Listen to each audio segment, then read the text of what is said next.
Bonjour à toi. Je viens partager avec toi ici quelques pistes de réflexion par rapport à des expressions qu'on entend souvent dans toutes les conversations. Je les entends dans les conversations entre amis, dans les conversations à la table d'un tea room, au coin de la rue, dans un magasin, peu importe. Cette expression que j'ai retenue et sur laquelle je voudrais t'entretenir aujourd'hui, c'est celle-ci. Il faut changer le monde. Il faudrait bien changer le monde. C'est vrai, je reconnais avec toi que ce que nous percevons dans le monde est effrayant. Le monde nous offre des spectacles terrifiants, des spectacles douloureux qui nous paniquent certaines fois. Il faudrait bien que ces événements-là soient effacés de la surface de la Terre. Comment est-ce possible qu'il y a de telles choses qui puissent arriver dans un monde d'humains? Alors on dit il faudrait changer les dirigeants de certains pays, bannir les gouvernements, modifier. On a mille et mille une solutions, propositions pour changer tout cela. Et toi tu dis, je vais commencer par me changer moi-même. Oui, c'est vrai, bravo, c'est bien. C'est toujours par soi-même qu'il faut commencer. Mais ce sur quoi je voudrais attirer ton attention là maintenant, c'est sur le mot changement. Est-ce qu'il s'agit vraiment d'un changement? Est-ce qu'il ne s'agit pas plutôt d'une transformation intérieure profonde, une transformation consciente? Parce que le monde que tu perçois, ou la vie que tu perçois autour de toi, ou ce que tu vis plus précisément, ne correspond-il pas plutôt à un système de pensée dans lequel nous sommes tous impliqués? Alors tu dis, mais comment est-ce possible? Ben, il se trouve que ce que tu penses aujourd'hui, ce que tu vis et ce que tu crois de toi, tu poses des actes en fonction de ce que tu crois de toi, en fonction des opinions que tu as de toi, de ce dont tu te crois capable aujourd'hui. D'où viennent tes pensées, ton système de pensée? Ils sont imbriqués en toi depuis l'enfance. Elles t'ont été inculquées par ton éducation, par ta famille, par ta religion, par les écoles et formations que tu as suivies.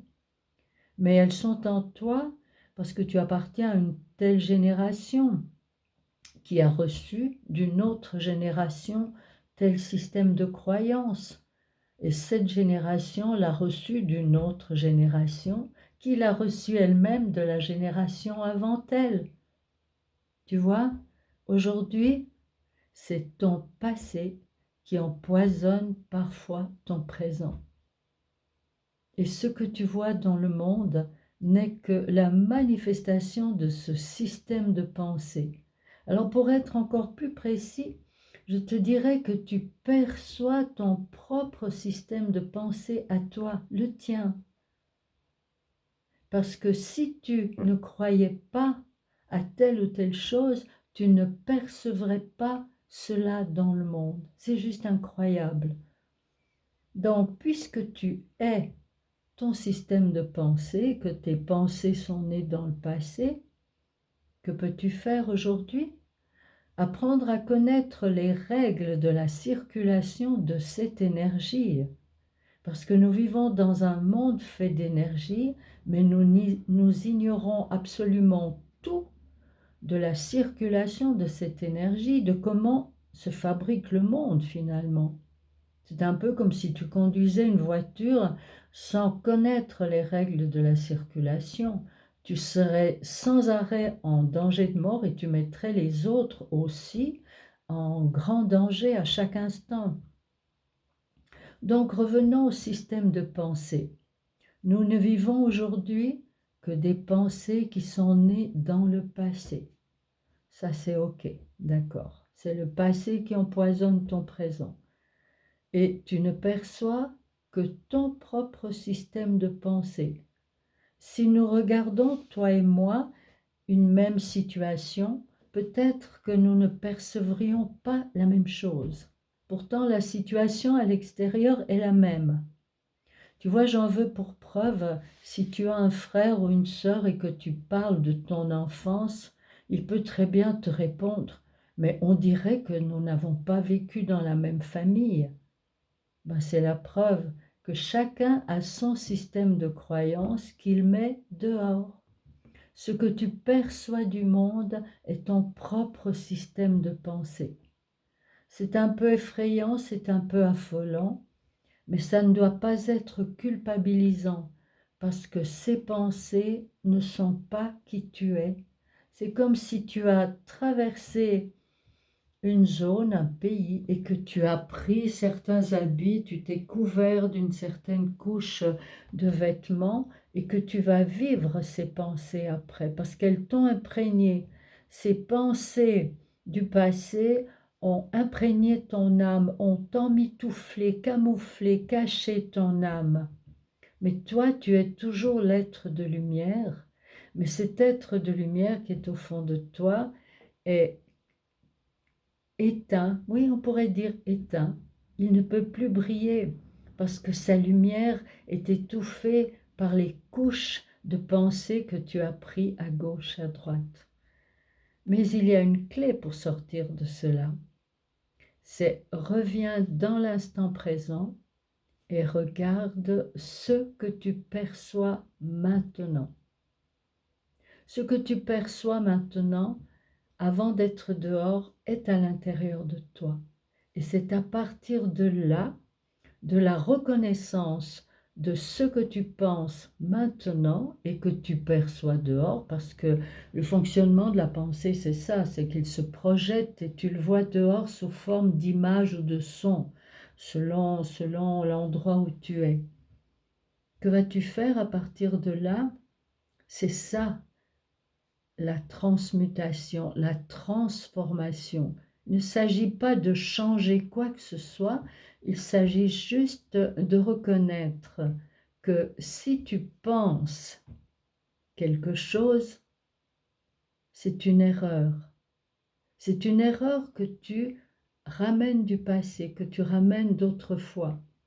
Mais que la réalité, c'est que tu es un être de lumière, un être d'amour. Tu es issu de la source. Tu es un être divin. Notre éducation ne nous l'a pas enseigné. Au contraire, on a caché notre être divin dans des concepts, dans des idées, dans des opinions de culpabilité, dans des croyances que nous sommes nuls, que nous sommes petits, que nous sommes incapables. Tu sais, nous sommes comme cet aigle qui est né par erreur dans une basse-cour parce que le paysan avait mis un œuf d'aigle couvé sous la poule avec les œufs de poule. Et cet aigle, en se promenant dans la basse-cour, regardait les aigles voler dans le ciel et les enviait. Tu vois, nous nous comportons comme cela, nous nous identifions à des croyances, à ce que le passé a fait de nous. Si on t'a dit t'es nul, t'es pas capable, ben ta vie aujourd'hui est basée sur des croyances. Donc c'est à toi à chaque instant de choisir qui tu es en réalité. Et chaque fois que tu choisis la vérité, la réalité, c'est-à-dire ta nature d'amour, ta nature d'être lumineux, d'être divin, chaque fois que tu choisis cette réalité, au lieu des pensées du passé, chaque fois tu quittes la matrice du monde. Et chaque fois, le monde se transforme avec toi qui te transforme. N'est-ce pas merveilleux? Tu as un rôle à jouer, la balle est dans ton camp. À toi de jouer. À bientôt.